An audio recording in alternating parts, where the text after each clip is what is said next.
വായിക്കുവാനായിട്ട് നമുക്ക് നോക്കാം. 40-ാം സങ്കീർത്തനം, അതിൻ്റെ ഒരു വേദഭാഗം നമുക്ക് വായിക്കാം.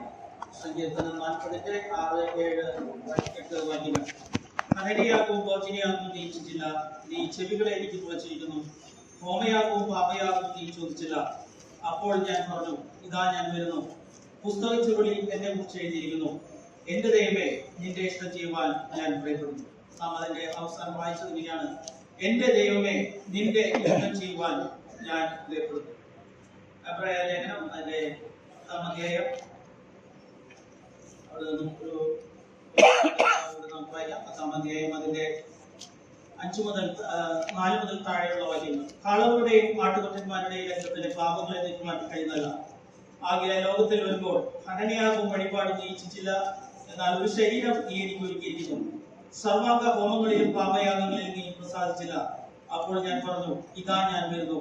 പുസ്തക ചുരുളിൽ എന്നെ കുറിച്ച് എഴുതിയിരിക്കുന്നു. ദൈവമേ, നിന്റെ ഇഷ്ടം ചെയ്യുവാൻ ഞാൻ വരുന്നു എന്ന് അവൻ പറഞ്ഞു. ന്യായപ്രമാണപ്രകാരം കഴിച്ചു വരുന്ന യാഗങ്ങളും വഴിപാടുകളും സർവാംഗ ഹോമങ്ങളും പാപയാഗങ്ങളും നീ ഇച്ഛിച്ചില്ല, അവയിൽ പ്രസാദിച്ചുമില്ല എന്നിങ്ങനെ പറഞ്ഞ ശേഷം, ഇതാ ഞാൻ നിന്റെ ഇഷ്ടം ചെയ്യുവാൻ വരുന്നു എന്ന് പറഞ്ഞുകൊണ്ട് അവൻ രണ്ടാമത്തേതിനെ സ്ഥാപിപ്പാൻ ഒന്നാമത്തേതിനെ നീക്കിക്കളയുന്നു. ആ ഇഷ്ടത്താൽ നാം യേശു ക്രിസ്തു ഒരിക്കലായി കഴിച്ച ശരീരയാഗത്താൽ വിശദീകരിക്കപ്പെട്ടിരിക്കുന്നു. ന്യായപ്രമാണ പ്രകാരം കഴിച്ചു വരുന്ന യാഗങ്ങളും വഴിപാടുകളും ഇവിടെ പറയുകയാണ്, അതിൽ ദൈവം പ്രസാദിച്ചില്ല. ഒരു സൽഗുണ പൂർത്തി വരുത്തുവാൻ കഴിയാത്ത അനേക യാഗങ്ങളും വഴിപാടുകളും കഴിച്ചു വന്നിരുന്ന സമയത്ത് ഇവിടെ പറയുകയാണ്, ഇതാ ഞാൻ വരുന്നു. പുസ്തക ചുരുളിൽ എന്നെ കുറിച്ചിരിക്കുന്നു. ദൈവമേ, നിന്റെ ഇഷ്ടം ചെയ്യുവാൻ ഞാൻ വരുന്നു. ദൈവത്തിന്റെ ഇഷ്ടം നിറവേറ്റുവാൻ തക്കവണ്ണം ദൈവം തന്റെ പുത്രനിലൂടെ അവിടെ നിർവഹിച്ചു. അതാണ് പറയുന്നത്, ഒരു ശരീരം എനിക്കായിട്ട് ഒരുക്കിയിരിക്കുന്നു.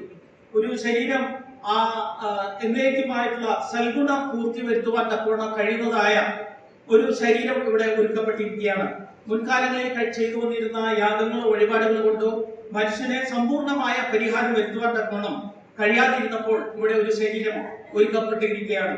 കാലസമ്പൂർണതയിൽ സ്ത്രീയുടെ സന്തതിയായിട്ട് ജനിച്ച നമ്മുടെ കർത്താവായ യേശു ക്രിസ്തു ആ ഇഷ്ടത്താൽ ജനിച്ചവരായിരുന്നു. ആ ഇഷ്ടത്താൽ അവിടെ പറയുകയാണ്, ആ ഇഷ്ടത്താൽ നാം യേശു ക്രിസ്തു ഒരിക്കലായി കഴിച്ച ശരീരയാഗത്താൽ വിശദീകരിക്കപ്പെട്ടിരിക്കുന്നു. ദൈവത്തിന്റെ ഇഷ്ടം ഇവിടെ പറയുകയാണ്, ഒരിക്കലായി കഴിച്ച ആ ശരീരയാഗത്താൽ നമുക്ക് വേണ്ടി ആ ഒരുക്കപ്പെട്ട ശരീരം ദൈവത്തിന്റെ ഇഷ്ടത്തിന് വേണ്ടി ഏൽപ്പിക്കപ്പെടുവാൻ തക്കവണ്ണമാണ് കർത്താവായ യേശു ക്രിസ്തു ഈ ഭൂമിയിലേക്ക് കടന്നു വന്ന് നമ്മുടെ പാപങ്ങളെ വഹിച്ച് നമ്മുടെ പാപങ്ങൾക്ക് വേണ്ടി മരിക്കുവാൻ തക്കവണ്ണം ഒരുക്കപ്പെട്ട ഒരു ശരീരം.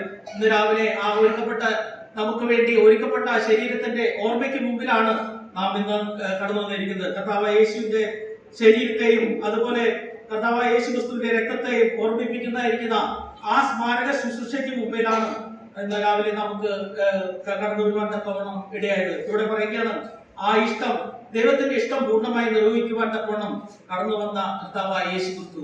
കർത്താവിന്റെ പ്രാർത്ഥനയും അത് തന്നെയായിരുന്നു, നിന്റെ ഇഷ്ടമല്ല എന്റെ ഇഷ്ടമല്ല, നിന്റെ ഇഷ്ടം തന്നെ ആകട്ടെ എന്ന് സമ്പൂർണമായി ആ ശരീരം അവിടെ സമർപ്പിക്കപ്പെടുകയാണ്. ആ ഇഷ്ടത്തിന് വേണ്ടി താൻ ഏൽപ്പിച്ചു കൊടുത്തപ്പോൾ ആ ശരീരം എപ്രകാരമായിരുന്നു എന്നുള്ളത് യെശയ്യാ പ്രവചനം അതിന്റെ 50-ാം അധ്യായത്തിൽ നാം ഇങ്ങനെ വായിക്കുന്നു. യെശയ്യാ പ്രവചനം അതിന്റെ 50-ാം അധ്യായം അവിടെ പറയുകയാണ്, 5-ാം വാക്യത്തിൽ പറയുകയാണ്, യഹോവയായ കർത്താവ് എന്റെ ചെവി തുറന്നു, ഞാനോ മറുത്തു നിന്നില്ല. ആ ഇഷ്ടത്തിന് വേണ്ടി ഏൽപ്പിച്ചു കൊടുത്തപ്പോൾ കർത്താവ് പറയാണ്, ആ ഇഷ്ടത്തിന് വേണ്ടി എന്നെ തന്നെ ഏൽപ്പിച്ചു കൊടുത്തപ്പോൾ ഞാൻ മറുത്തു നിന്നില്ല, പിന്തിരിഞ്ഞ് നിന്നില്ല. കർത്താവിനെ പിടിക്കുവാൻ തക്കവണ്ണം യൂദയും അതുപോലെ പരീശന്മാരും യഹൂദൻ പ്രമാണികളും അതുപോലെ പുരോഹിതന്മാരും ചേവകരൊക്കെ കടന്നു വന്നപ്പോൾ കർത്താവ് തന്നെ അവർക്ക് ഏൽപ്പിച്ചു കൊടുക്കുകയാണ്. അവിടെ പറയുകയാണ്, നിങ്ങൾ ആരെ തിരയുന്നു? നസ്രായനായ യേശുവിനെ ആണെങ്കിൽ ഞാൻ ഇതാ തന്നെ ഏൽപ്പിച്ചു കൊടുക്കുകയാണ്. അതിനുവേണ്ടി മറുത്തു നിൽക്കുകയോ പുറത്തിരിഞ്ഞു നിൽക്കുകയോ ചെയ്യാതെ ദൈവേഷ്ടത്തിന് വേണ്ടി തന്നെ താൻ ഏൽപ്പിച്ചു കൊടുത്ത കർത്താവ് അവിടെ പറയുകയാണ്, അടിക്കുന്നവർക്ക് ഞാൻ എന്റെ മുതക് കാണിച്ചു കൊടുത്തു. അടിക്കുന്നവർക്ക് കർത്താവ് അവിടെ നമുക്കറിയാം, ഒരാള് അടി വാങ്ങിക്കുന്നവർക്ക് ഒരിക്കലും ഇഷ്ടമല്ല. അടി വാങ്ങിക്കുന്ന സമയത്ത് എങ്ങനെയെങ്കിലും ഒഴിഞ്ഞു മാറാൻ ശ്രമിക്കും. എന്നാൽ ഇവിടെ പറയുകയാണ്, ആ ദൈവേഷ്ടത്തിന് വേണ്ടി തന്നെ താൻ ഏൽപ്പിച്ചു കൊടുത്തപ്പോൾ അവിടെ പറയുകയാണ്, അടിക്കുന്നവർക്ക് ഞാൻ എന്റെ മുതക് കാണിച്ചു കൊടുത്തു, രോമം പറിക്കുന്നവർക്ക് എന്റെ കവള് കാണിച്ചു കൊടുത്തു. നമ്മുടെ കർത്താവ് ദൈവത്തെ ഇഷ്ടത്തിന് വേണ്ടി തന്നെ താൻ ഏൽപ്പിച്ചു കൊടുത്തപ്പോൾ അതേ മനുഷ്യവർഗത്തിന്റെ പാപത്തിന് പരിഹാരം വരുത്താൻ തക്കവണ്ണം ദൈവത്തിന്റെ ഇഷ്ടം ഇവിടെ പൂർണ്ണമായി നിറവേറ്റുകയാണ്. അടിക്കുന്നവർക്ക് ഞാൻ എന്റെ മുതുക് കാണിച്ചു കൊടുത്തു, രോമം പറിക്കുന്നവർക്ക് ഞാൻ എന്റെ കവിള് കാണിച്ചു കൊടുത്തു, എന്റെ മുഖം നിന്ദയ്ക്കും തുപ്പലിനും മറച്ചില്ല. പ്രിയമുള്ളവരെ, ദൈവത്തിന്റെ ഇഷ്ടം നിറവേറ്റുവാൻ തക്കോണം ഒരു ശരീരം ഏൽപ്പിക്കപ്പെട്ടപ്പോൾ, ഒരു ശരീരം അവിടെ യാഗമായി തീരണം എന്ന് തീരുമാനിച്ചപ്പോൾ അവിടെ പറയുകയാണ്, ഞാൻ അതിനൊന്നും മറുത്തു നിന്നില്ല, ഞാൻ പുറംതിരിഞ്ഞ് നിന്നില്ല.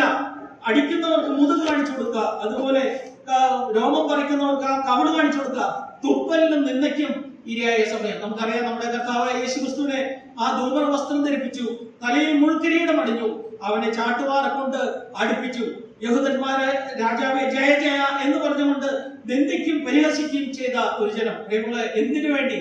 ദൈവത്തിന്റെ ഇഷ്ടം നിറവേറ്റുവാൻ തക്കോണം. പാപികളായ മനുഷ്യവർഗത്തിന്റെ പാപപരിഹാരത്തിന് വേണ്ടി, അതല്ലാതെ മറ്റൊരു മാർഗവും ഉണ്ടായില്ല. ഇന്ന് രാവിലെ നാം ദൈവസന്നിധാനത്തിലേക്ക് കടന്നു വരുമ്പോൾ ദൈവത്തിന്റെ ഇഷ്ടം എന്നുള്ളത് പാപികളായിരിക്കുന്ന മനുഷ്യവർഗത്തിന്റെ പാപപരിഹാരത്തിന് എന്നേക്കുമുള്ള ഒരു പരിഹാരം വരുത്തുവാൻ തക്കോണം ആഗ്രഹിക്കണം. അവിടെ പറയുകയാണ്, ഞാൻ അതിനുവേണ്ടി എന്നെ തന്നെ ഏൽപ്പിച്ചു കൊടുത്തു. ഇന്ന് രാവിലെ നമ്മുടെ കർത്താവായ യേശുക്രിസ്തുവിന്റെ ക്രൂശിനെ കാണുമ്പോൾ നമുക്കും ഓർക്കുവാൻ, എനിക്ക് വേണ്ടി, എന്റെ പാപത്തിന് പരിഹാരം വേണ്ടി തന്നെ താൻ ഏൽപ്പിച്ചു കൊടുത്ത കർത്താവായ യേശുക്രിസ്തു. ഇത് ആ ദൈവത്തിന്റെ സ്നേഹത്തിന് മുമ്പാകെയാണ് നാം ഇന്ന് കടന്നു വന്നിരിക്കുന്നത്. ഈ അപവീനകൾ നമ്മെ ഓർമ്മിപ്പിക്കുന്നത് അത് തന്നെയാണ്. എന്നേക്കുമായിട്ടുള്ള ഒരു പാപപരിഹാരം, എന്നേക്കുമുള്ള ഒരു ശുദ്ധീകരണം നമുക്ക് ലഭിച്ചു. ഇന്ന് രാവിലെ ദൈവസന്നിധാനത്തിലേക്ക് കടന്നു വന്ന് ആ കർത്താവിനെ ഓർക്കുകയും വളരെ നന്ദിയോടുകൂടി അവനെ സ്തുതിക്കുകയും ചെയ്യാം. അതിനായിട്ട് ദൈവം നമ്മെ സഹായിക്കുമാറാകട്ടെ.